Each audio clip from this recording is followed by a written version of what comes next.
Purihin po ang Panginoon at isang pinagpalang araw sa inyong lahat. Sa ating mga ka-GMB, good morning, beautiful. At welcome po sa ating araw ng Tuesday GMB FB Live. At sa lahat po ng ating mga kasama, kapamilya, kaibigan, mga kamanggagawa sa gawain ng Diyos, isang pinagpalang araw sa ngalan po ng ating Panginoon.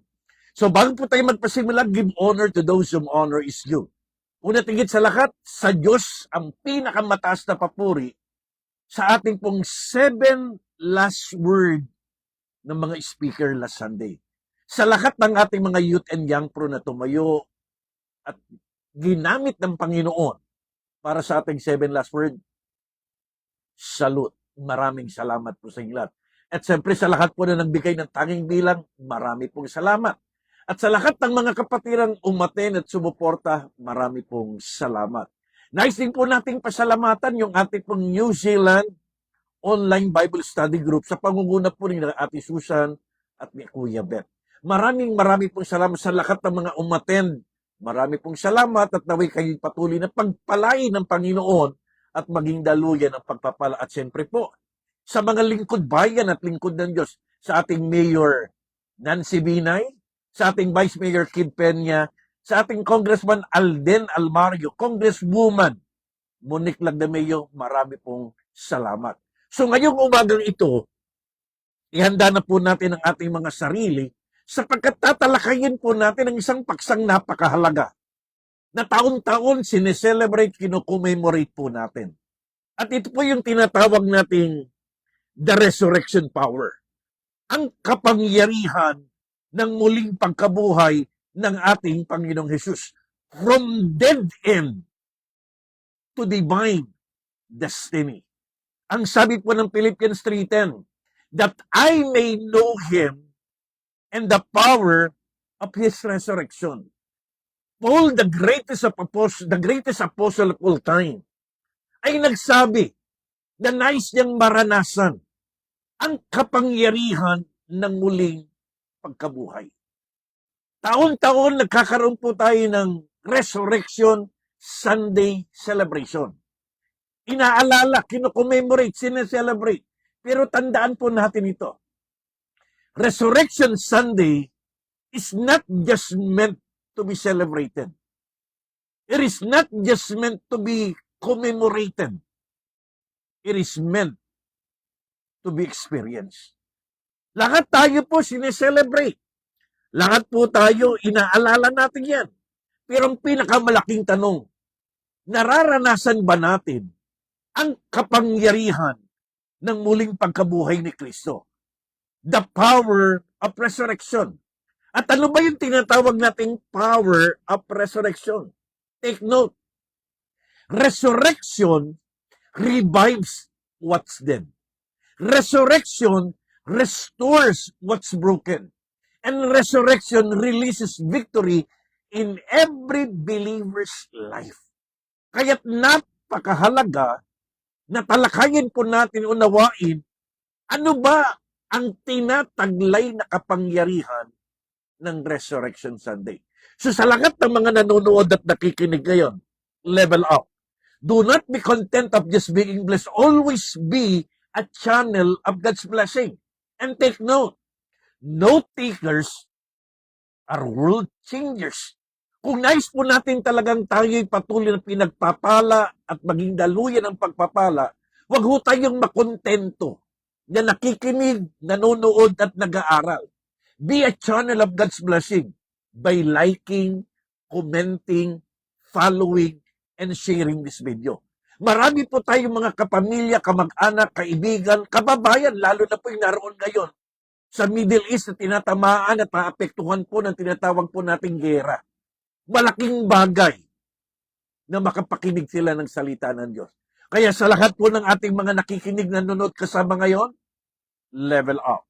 Pakishare po natin ang programang ito. At sa bawat salita ng Diyos na ating mapapakinggan, na sinasabi ng Biblia, it is alive, quick, and sharper than two-edged sword. Ibahagi po natin. Isulat po natin because note takers are world changers. Simulan po natin ang ating pag-aral. The first power of Resurrection Sunday, pakisulat sa inyong comment section, redeeming power. Ang unang tinataglay na kapangyarihan ng Resurrection Sunday o Resurrection Power, sulat po natin, redeeming power. Meron itong kapangyarihan to redeem us. Ano pong sabi ng Biblia? Jesus was raised for our justification to redeem us from all our sin. Tayo po'y bayad na sa lahat ng ating mga kasalanan. Ito yung unang tinataglay ng resurrection power. Meron itong redeeming power ng ibig sabihin po, because of the resurrection of Jesus, our sins is not just forgiven, it is fully paid, fully redeemed. Lahat ng kasalanan po natin, tinubos na ng Panginoon. Fully paid, fully redeemed, and fully justified. Kaya sa lahat po na nagse-celebrate, commemorate ng Resurrection Sunday, gusto ng Diyos maranasan natin yung unang taglay na kapangyarihan nito na lahat ng ating kasalanan ginawa. Ano yung kasalanan? The past, the present, and even the future. Lahat ng ginawa nating kasalanan noon, mga kasalanan ginagawa ngayon, at mga kasalanan gagawin pa lang, meron pong redeeming power, ang resurrection power, na lahat ng ating mga kasalanan, bayad na. Because the wages of sin is death. Ang kabayaran ng kasalanan ay kamatayan. Kaya nang si Kristo ay muling nabuhay sa mga patay, lahat ng kasalanan natin, bayad na. So stop living like still under condemnation or feeling guilty. Lahat ng kasalanan natin bayad na. Hindi po ito installment plan basis na unti-unting binabayaran ng Panginoon. Lahat ng kasalanan natin na ginawa, ginagawa at gagawin pa lang, fully paid na pong lahat yan. Amen? If you believe that, please type amen. Sulat natin, my sins are fully paid, fully redeemed, and I'm fully justified. So let us walk in freedom. Forgive yourself kasi pinatawad na tayo ng Panginoon. Kapatid, kaibigan, ikaw na nanonood at nakikinig ngayon, feeling guilty ka pa rin ba sa mga nagawa mong kasalanan? Feeling condemned ka pa rin ba sa nagawa nating kasalanan? Alam mo, ganyan lagi ang gagawin ng demonyo. Lagi yan isasaksak sa puso't isip natin na tayo guilty, tayo nakakaya, tayo nagkasala, tayong lahat ay nagkamali na hindi na tayo mapapatawad. Take note. The first power of the resurrection is the redeeming power. Resurrection means our past has no more power in our present. So yung lahat nating nagawang kasalanan noon, gaano magkalaki, gaano magkabigat, gaano magkalala, gaano makasama. Ito good news. Lahat ng kasalanan natin, bayad na. At wala na itong kapangyarihan sa buhay natin ngayon sapagkat merong redeeming power ang resurrection ng Panginoon. Yung akala nating forever kang guilty. Ang sinasabi sa atin, Lord, anak, fully paid ka na. Fully redeemed ka na. Pakisulat nyo nga po sa inyong mga comment section, I am fully redeemed by God. I am fully justified by God. And I am fully paid by God. Tama? O may tama? Number 2, ikalawang kapangyarihan at blessing ng resurrection power, pakisulat uli, reviving power. Anong ibig sabihin ng reviving power? Hindi na ikaw yung lumang ikaw. Ikaw ay binago na ng Panginoon. The Bible says, if anyone be in Christ, he is a new creation. The old has gone, the new has come. Ang lakat ng nakipag-isa kay Kristo, isang binagong nilalang na. Yung lumang ikaw na pagkataong makasalanan, masama, makamundo, mabisyo, wala na. Ikaw ay binago ng Panginoon. So the second blessing and power na gustong maranasan ng Diyos, Hindi lang niya gustong maranasan bayad na lahat ng kasalanan natin, wala ka ng utang. Pangalawa, gusto niyang maranasan binago ka ng nilalang. From spiritually dead, we are now spiritually alive. Kumbaga para tayong na-restart uli ang buhay natin. Na-revive uli ang buhay natin. Hindi lang tayo niligtas. Hindi lang tayo tinubos. Hindi lang tayo pinatawad. Na-restart uli ang buhay nating lahat. God specializes in reviving dead things. Ito po yung specialty ng Diyos. Na lahat ng bagay na pinatay ng demonyo sa buhay natin, pinatay ng mundo sa buhay natin, pinatay ng kasalanan sa buhay natin, yung reviving power of the resurrection, bubuhayin uli ng Diyos. Mga patay na pangarap, mga patay na pananampalataya, mga patay na mga pangako, mga patay na mga purposes, mga patay na relasyon, patay na paglilingkod, patay na pagbibigay, lahat ng patay na pinatay ng diablo, ng kasalanan ng mundo, may kapangyarihan ng resurrection na tinatawag nating revival or reviving power. Kahit ang feeling natin, wala na. Patay na pangarap natin, patay na plano natin, patay na pag-aaral natin, patay na pagninegosyo natin, patay na paglilingkod natin, patay na lahat ng bagay. Feeling mo, wala na, patay na. Ang sinasabi ng Diyos sa atin, anak, meron pa. Dahil ang resurrection power ay merong reviving power. Kaya nais ng Panginoon na araw-araw maranasan po natin yung tinatawag nating new life in Christ by the reviving power of the resurrection. Kumbaga, wag nating ibaon sa kamatayan ang mga bagay na binuhay na ng Panginoon. Kapatid, kaibigan, ikaw na nanonood at nakikinig ngayon, anong parte ng buhay mo na tila parang patay na? Tilang wala na. Wala nang pag-asa. Hindi na ako makakapag-aral, hindi na ako makakagraduate, hindi na ako mapopromote, hindi na ako mag-i-increase, hindi na ako makakapaglingkod, hindi na ako makakapag-win ng soul, hindi na ako makakapag-disciple, hindi na ako makakapag-love group, hindi na ako makakapag-abroad, hindi na ako magkakaanak, magkakasawa. Kapatid, itong good news. Resurrection power ay mayroong reviving power. Huwag kang papayag na ilibing sa kamatayan ang mga bagay na binuhay ng Panginoon. Speak life, not defeat. So take note, pag tayo ang tumitingin, when man see, ano nakikita ng tao? Libingan. Man sees burial, but God sees revival. Ang nakikita ng mundo, patay na, wala ng pag-asa. Suko na tayo. Pero dahil sa resurrection power, hindi burial ang nakikita natin, revival. God can restore in a moment what we have lost for a year. Maaring marami ng taon, marami ng lumipas na panahong patay na, hindi na marirevive, hindi ko na mabibili ito, hindi na kami magkakaroon ng house at lot, wala na kaming pagkakataong magkaroon sariling sasakyan, bayat lupa. Gaano man yung katagal, na tila parang patay na wala ng pag-asa, if you will believe and experience the resurrection power, meron itong reviving power. Yung sinira sa buhay mo, yung winasak sa buhay mo, yung pinatay sa buhay mo ng diablo, ng mundo't kasalanan, bubuhayin uli ng kapangyarihan ng ating Panginoon. If you believe that, pakitype na natin, ako yun. Amen.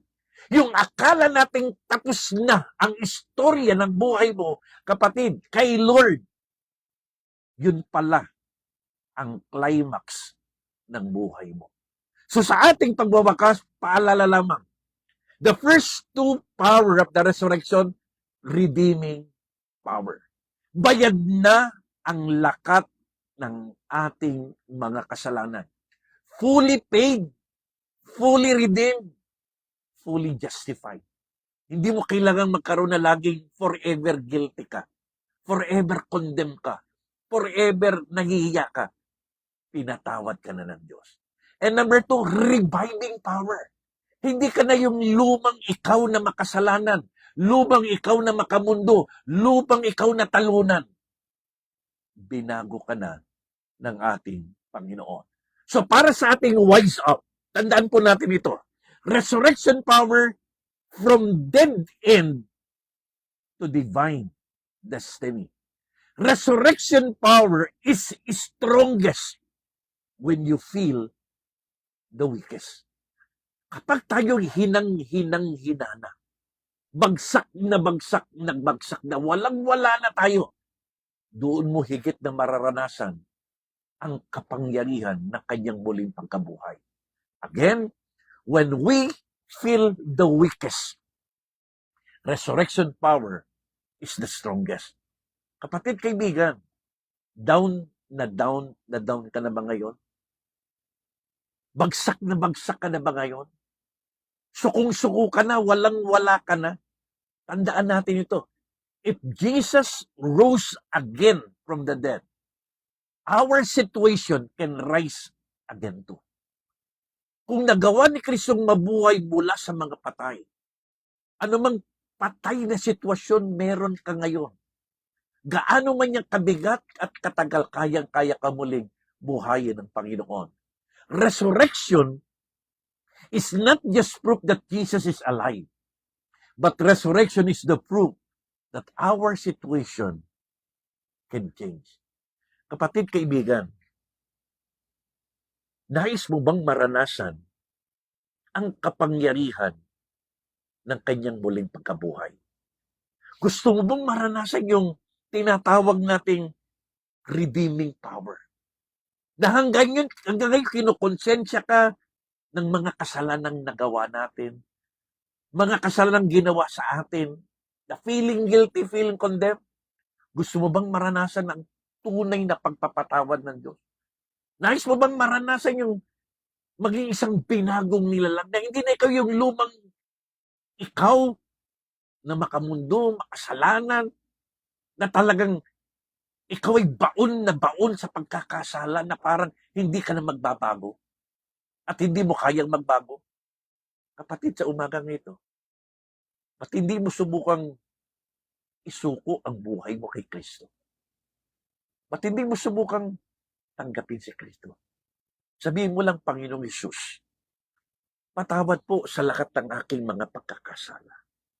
Sumasampalataya ako na ikaw ay napako sa krus, namatay at muling nabuhay para sa aking kaligtasan. Tinatanggap kita bilang Panginoon. Diyos, tagapagligtas ng aking buhay, maghari ka at baguhin mo po ako. At simula sa araw ito, maranasan ko yung redeeming power na lahat ng kasalanan ko bayad na. At maranasan ko rin yung reviving power na hindi na ako yung dating talunan, dating makasalanan, na isang lumang nilalang na hindi na wala ng pag-asa. Maranasan ko pagiging isang bagong nilalang. Salamat sa pagmamahal, pagpapatawad, pagliligtas, pagpapala sa pangalan ni Jesus. Amen. Kapatid, kaibigan, kung ikaw ay taos pusong sumunod sa panalangin, congratulations. The Bible says, kapag tinanggap mo si Kristo, isa ka ng binago nilalang. Lahat ng lumang ikaw, wala na. Pinatawad na, tinapos na. Isa ka ng bago nilalang. But take note, this is not the end. This is just the beginning. Kaya kung nais mong patuloy ka makapakinig at makapag-aral ng salita ng Diyos, meron po tayong house church na kung saan nag-aaral tayo ng salita ng Diyos. At kung nais mo naman patuloy ka naming maipanalangin, meron tayong prayer house. Tayo po yung mananalangin. Once a week lamang, 30 minutes a day. At pwede itong online, on-site. Pwede po nating face-to-face or virtual. Sa ating comment section, ilagay mo lang ang iyong complete name, address, and contact number. And by God's grace, by faith, pupunta po kami sa inyong lugar upang tayong lahat ay sama-samang manalangin dahil pag may prayer, may power. At sama-sama tayong mag-aaral ng salita ng Diyos sapagkat ang salita ng Diyos ang magbabago sa atin at magdadala ng pagpapala sa atin. So muli, maraming pong salamat sa inyong lahat.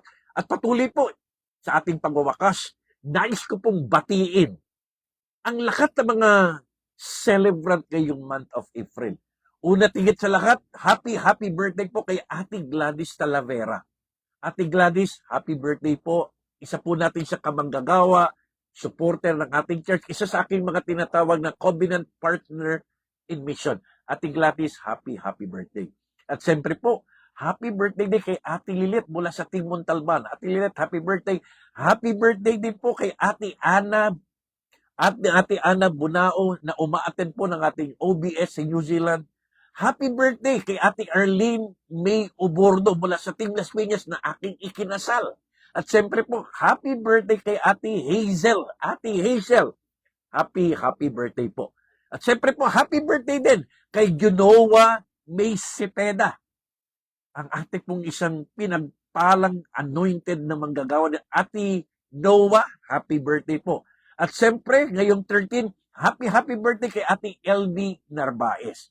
At isi-celebrate po natin yan. God's willing, magsasalita po tayo. At siyempre po, happy birthday sa ating pinakamamahal na nanay ng simbahan, Nanay Loleg Ibasco. At siyempre po, happy birthday kay Kuya Freddy, ang ating isa sa mga haligi na kasama po natin sa Team Montalban na ginamit ng Panginoon at hanggang ngayon ay ginagamit ang pagpapala. Kuya Freddy, happy birthday po. At sa lahat ng mga manonood na nagse-celebrate ng birthday, happy birthday po sa inyong lahat. So manalangin po tayo ngayon. Pag-pray po natin mga kapatid ang may sakit karamdaman. Ama, sa pangalan po ni Jesus, patuloy po namin ididana. Una tigit Lord, lahat ng mga birthday celebrant. Lord, I pray for an open heaven. Yung rumaragasang pagpapala, himala ng kagalingan, kalakasan, kalusugan, kasaganahan, kapayapaan, katagumpayan. Lord, pagpalain mo po ang lahat ng birthday celebrant. Ang maramdaman nila at maranasan yung resurrection power. Yung rumaragasang overflowing, overtaking, blessing of abundance, prosperity, and good success. Masaya, masaganang pamilya. Lord, dalangin po namin ang kagalingan po ng mga kapatiran po namin. Ate Maya Andaya, Ate Delia Kapati, Pastora Noemi, Kristen Grace, si Moses, Ate Malu, Lord, si Ate Terry, si Ate L.A., Lord God, Lord, si Tatay Morales, si Ate Helen, Lord, dalangin po namin maging lakat ng mga nanonood ngayon may sakit karamdaman. Lord, I pray and I declare, decree and prophesy that by your stripe, by your wounds, and by your blood, we are healed in Jesus' name. Ano mang sakit karamdaman sa mga katawan po namin ay amin pong pinalalayas, itinataboy, tinutunaw at pinapawalang bisa sa pangalan ni Jesus. At kinakalagan po namin kumpletong himala ng kagalingan, kalakasan, kasunsugan. In the mighty name of Jesus, receive it in Jesus' name. Salamat po, Panginoon, sa lakat ng kagalingan, kalakasan, at kalusugan. At ngayon po, dumako tayo sa ating announcement. So mamaya po ay meron po tayong team ministry heads and core leaders meeting. Dahil aprobado na po yung ating covered court para sa anniversary ngayong April 26 para pag-usapan po natin. So lahat ng ministry head, lahat ng core leaders, sama-sama tayo mamaya. At siyempre po, announcement this coming Sunday, anniversary po ng ating Mother's Church, ang Team Convention Center Las Piñas sa pangunguna po ng ating mga pinakamamahal na mga mentor and senior pastor Tony Mario Hoy, Bishop Cardencio. Kita-kita po tayo sa anniversary ng Team International Las Piñas Mother Church po natin. At siyempre po, mamaya pong hapon, meron na naman kaming Bible School sa TSRG, sa Kamuning, sa pangunguna po ng ating lingkod, Bishop Carding, at lahat ng ating mga profesor. So again, maraming salamat po. At paalala, every Saturday po, meron tayong tinatawag na Mission Outreach Expansion. Kaya kung sa lugar po ninyo, nais po ninyong ipagamit ang inyong lugar, ang inyong tahanan, para magkaroon tayo ng fellowship ng gawain at puntahan natin ang inyong mga kapamilya, ang inyong mga kapitbahay. Kapatid, sa ating comment section, lagay nyo lang ang complete name, address, and contact number. At every Saturday po, magkakaroon tayo ng mission expansion. Kakatok tayo sa bawat bahay, sa bawat puso ng tao, at ibabahagi natin sa kanila ang pag-ibig ng Diyos. So sa lahat ng mga pinagpala, maraming salamat. Isama nyo kaming patuloy sa panalangin. At siyempre po sa lahat ng ating mga covenant partner in mission, marami pong salamat. Sa lahat ng mga sumusuporta sa ating pagmimisyon, salamat pong marami. At siyempre sa lahat ng star senders, salamat po. Sa lahat ng nagpe-pray, salamat po. Ito pong yung lingkod. Ito pong yung kaibigan. Bishop Efren Nadado na nagsasabing, always aspire to inspire before we expire. Life without Jesus is a hopeless end. But life with Jesus is an endless hope. God is too wise to make mistakes. And God is too good to do evil. Napakabuti ng Diyos para gumawa ng masama. At napakatalino ng Diyos para magkamali. Don't stop when you are tired. Stop when you are done.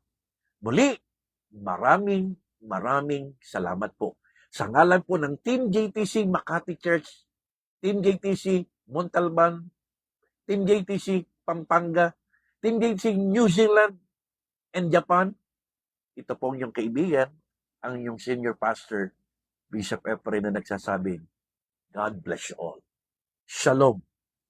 Shalom.